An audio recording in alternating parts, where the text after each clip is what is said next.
Pour un mois de décembre qui shine, vitalisé et plein d'énergie pour ne pas te sentir essoufflé et surpassé en ce temps un peu effréné.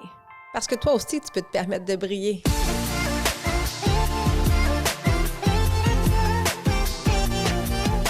Si tu es une femme occupée qui cherche à te remettre en forme, à retrouver la motivation ou si tu souhaites garder tes bonnes habitudes longtemps et vivre pleinement, Shine avec ME sera le podcast pour répondre à tes besoins.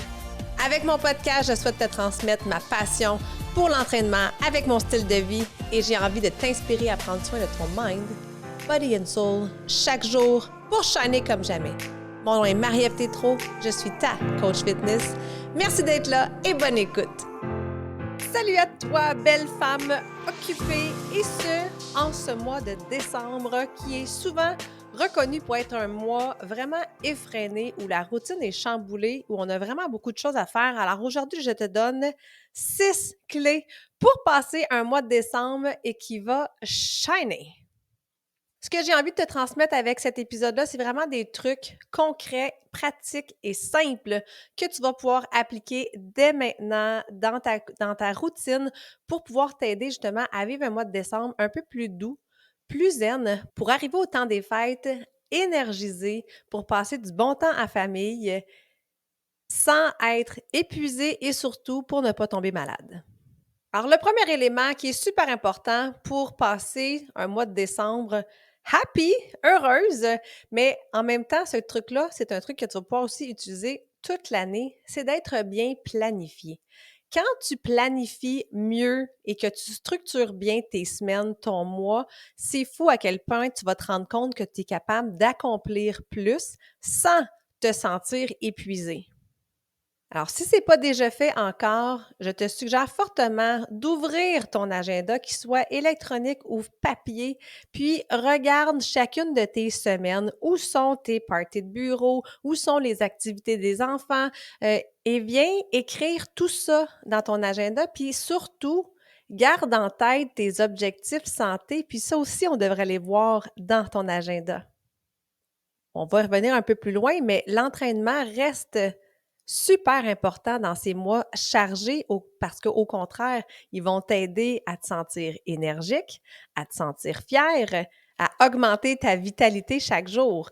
Alors, on ne veut pas enlever nos entraînements, bien au contraire, on veut les maintenir. Alors, tu devrais aussi les écrire à l'agenda. Puis, quand tu planifies, c'est aussi important de regarder c'est quoi tes priorités pour le mois de décembre, pour éviter le surmenage. Parce que c'est souvent ça qui arrive. On veut tellement en faire ou des fois, on a tellement attendu à la dernière minute pour acheter les cadeaux, pour faire les emplettes, pour ci, pour ça, que là, on en a trop à faire. Alors moi, je t'invite à faire des choix parce que oui, effectivement, quand on priorise, ça veut peut-être dire non à une ou deux activités. Ça veut peut-être dire non à une ou deux rencontres entre amis ou entre familles, mais tout ça dans le but de te ménager, de ménager ton énergie. Alors, priorise des activités qui sont réellement importantes, qui vont avoir un impact sur ta famille, sur ta vie personnelle, sur ta vie professionnelle, mais surtout qui vont pouvoir te garder avec une belle énergie, puis des activités qui vont rallumer ton shine. La deuxième clé pour avoir un mois de décembre on fire, j'en ai parlé beaucoup dans les derniers épisodes, c'est vraiment de faire attention et de prioriser ton alimentation. Avoir une alimentation équilibrée. C'est sûr qu'il va y avoir des sorties, des 5 à 7, des parties de bureau, des repas plus copieux, un peu plus d'alcool, mais les jours où tu n'auras pas ce genre d'activité-là, je t'invite réellement à rééquilibrer ton assiette, à ajouter plus de végétaux, à réduire peut-être justement ta consommation d'alcool parce que ça a réellement un méga impact sur ton énergie, sur ton bien-être mental. Alors oui, assurément, il y aura beaucoup de tentations. La modération aura toujours meilleur goût. Et si tu t'emportes un peu, mais sache que ne te sens pas coupable. On passe par-dessus, puis le lendemain, on réajuste justement, puis on rééquilibre notre assiette. La troisième clé qui pour moi est super importante, c'est de communiquer tes attentes. Communique tes attentes de ton mois. Communique tes attentes de ton temps des fêtes aux membres de ta famille, aux gens qui t'entourent. Communique Si tu as besoin d'aide aussi dans la gestion de temps, dans la gestion des activités, je suis certaine qu'il y a des gens autour de toi qui peuvent t'aider, qui peuvent te donner quelques heures, qui peuvent t'aider à travers certaines activités. Donc, comment communiquer avec intention aux membres de ta famille ce que tu as envie d'accomplir pendant ton mois de décembre? Mais il faut d'abord savoir ce que toi, tu désires. Quelle est ton intention à toi pour le mois de décembre? Est-ce que justement, c'est d'être go, go, go, surmené, surpassé? Ou tu as envie de vivre plus paisiblement, d'avoir un beau mois jovial, joyeuse, énergique? Bien ça se communique aussi à la gang qui nous entoure. On peut faire ça pendant le repas, on peut faire ça le matin. L'important, c'est de se faire un petit comité familial et de parler de nos besoins pour les semaines qui suivent. Puis peut-être que ça va te sortir de ta zone de confort de faire ce genre de communication-là, mais je te jure, plus tu vas le faire, meilleur tu vas devenir, assurément, mais tu vas voir que les gens autour de toi sont plus réceptifs peut-être que tu le penses. Si je prends l'exemple, chez nous, j'ai 3 enfants, je suis souvent très débordée parce qu'ils m'aident peu. Mais ils m'aident peu pourquoi? Parce que je fais tout pour eux. Depuis qu'ils sont tout petits, je ramasse derrière eux, je leur fais leur lunch, je ramasse leurs assiettes. Donc, je les ai pas poussés à être plus indépendants puis surtout à avoir l'initiative de m'aider. Mais au courant des dernières années, avec les multitudes de projets que j'ai en cours, j'ai pas eu le choix à un moment donné de dire comme: «Hey là, ça suffit gang, vous êtes rendus assez grands, maman a besoin d'aide. Qu'est-ce que tu peux faire pour m'aider qui m'enlèverait une certaine tâche, qui m'enlèverait une certaine pression sur les épaules?» Donc ensemble, on a trouvé des choses, on en est en venu finalement à un consensus familial où les enfants et mon conjoint m'aident beaucoup plus qu'avant. Ils accomplissent des tâches par eux-mêmes. Tout ça parce que j'ai communiqué mon besoin au départ. Alors, quelle est ton intention pour le mois de décembre, mais aussi pour ton temps des fêtes? Tu sais, je sais qu'il y en a qui ont des multiples parties, un après l'autre, alors que pour d'autres, c'est un temps des fêtes plus tranquille. Alors, dis-toi dans quel mood tu as envie d'être. Puis c'est important justement de communiquer ce mood-là. Parce que si toi et ton conjoint, par exemple, vous n'avez pas les mêmes intentions, bien assurément que ça peut amener à un conflit, une mésentente. On ne s'entend plus dans ce temps-là. Donc, en fixant tes limites, en communiquant tes attentes aux autres, mais je te garantis que ça va vraiment éviter de te sentir surchargé et débordé. Et là, j'en reviens à mon quatrième outil pour un mois de décembre en feu, c'est de maintenir tes activités physiques. C'est pas parce que l'horaire est chargé que tu devrais skipper tes entraînements, bien au contraire. Tu le sais, pour moi, c'est important de te donner des exercices qui vont être efficaces, que tu vas pouvoir faire en peu de temps, qui sont justement parfaits pour les moments de l'année où c'est plus chargé. Donc, sur la plateforme, je te suggère des programmes en 7 minutes, en 15 minutes ou moins, ou en maximum 30 minutes. Donc, de grâce, ne skip pas tes entraînements. J'aime mieux te voir en faire un de moins peut-être dans ta semaine, mais ne pas les enlever complètement de ton horaire parce que tu es occupé. Ça a tellement d'effets positifs sur ton humeur, sur ton stress, sur ton énergie, sur ton sommeil. Alors, viens pas m'enlever cette richesse-là que tu peux offrir à ton corps et à ta santé.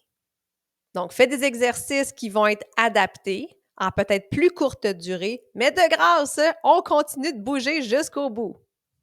Puis ça m'amène justement à te parler aussi de ton sommeil.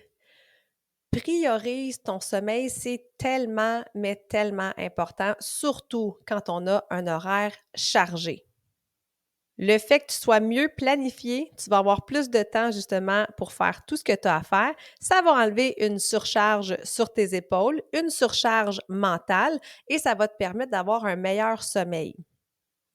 Un truc pour mieux dormir, c'est d'éviter de manger le soir, éviter les repas lourds trop tard, éviter les grignotines de fin de soirée, puis assurément la caféine trop tard aussi dans la journée parce que c'est fou à quel point qu'un café dans l'après-midi peut avoir un impact sur ton sommeil. Dépendamment des personnes, la caféine a des effets sur une plus courte ou une plus longue durée. Alors, si tu sais que tu fais partie de ces gens-là, arrête ta consommation de caféine tôt dans la journée pour permettre à ton corps vraiment de l'éliminer puis de se mettre dans un mood de sommeil. Là, je le sais que tu le sais, puis je le sais que tu n'aimes pas ça quand on te le rappelle, mais éloigne-toi des écrans. Ton téléphone, ta tablette, ton portable, la télé ne devraient pas te rejoindre dans la chambre à coucher. Les études prouvent qu'on devrait éviter toutes sortes d'écrans au moins 1 heure avant d'aller se coucher. Parce que la lumière bleue est vraiment un perturbateur pour la production de mélatonine, qui est notre hormone du sommeil.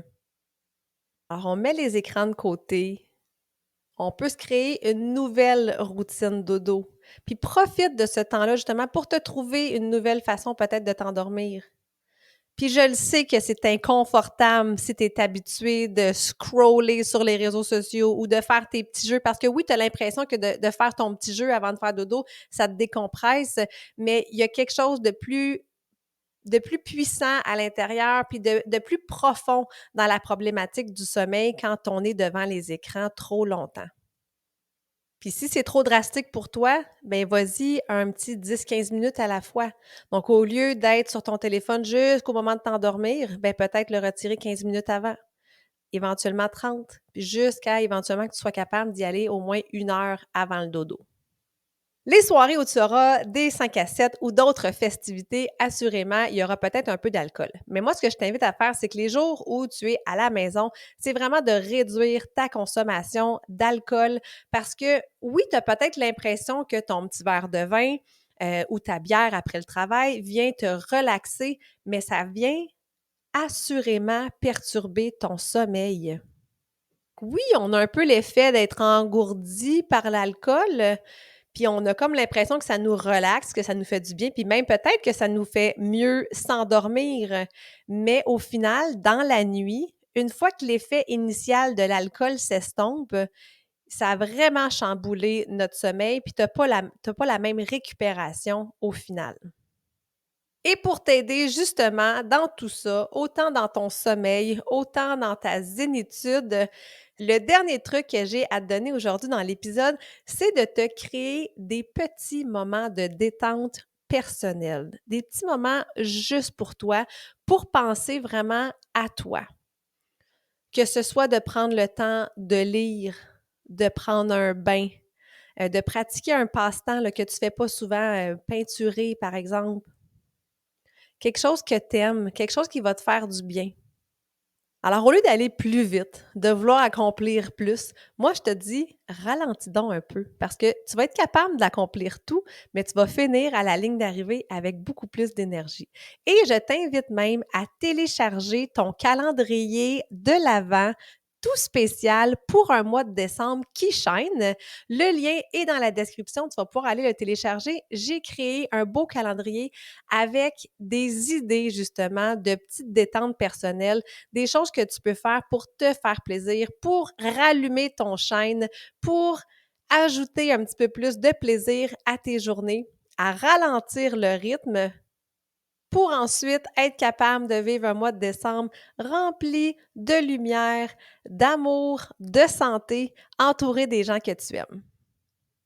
Si je fais un petit récapitulatif, la première chose que tu devrais faire tout de suite, c'est de planifier. La gestion du temps est vraiment, vraiment importante. Ça va faire toute la différence dans ton mois. Ensuite de ça, une fois que tout est planifié, on essaie d'équilibrer ton alimentation. Il va y avoir des excès, assurément, mais reviens à une alimentation plus saine. Puis je t'invite à aller écouter l'épisode 6 aussi pour t'aider si jamais tu ne l'as pas écouté encore.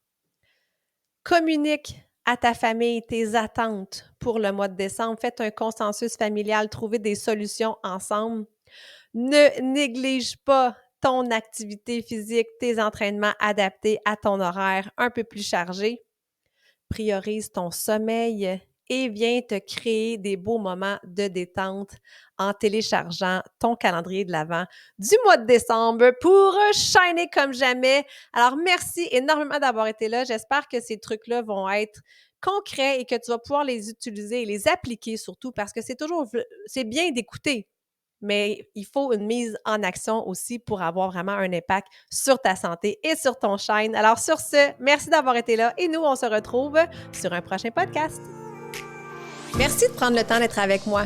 J'espère que l'épisode t'a plu et si c'est le cas, je t'invite à la partager, mais surtout, abonne-toi pour ne rien manquer.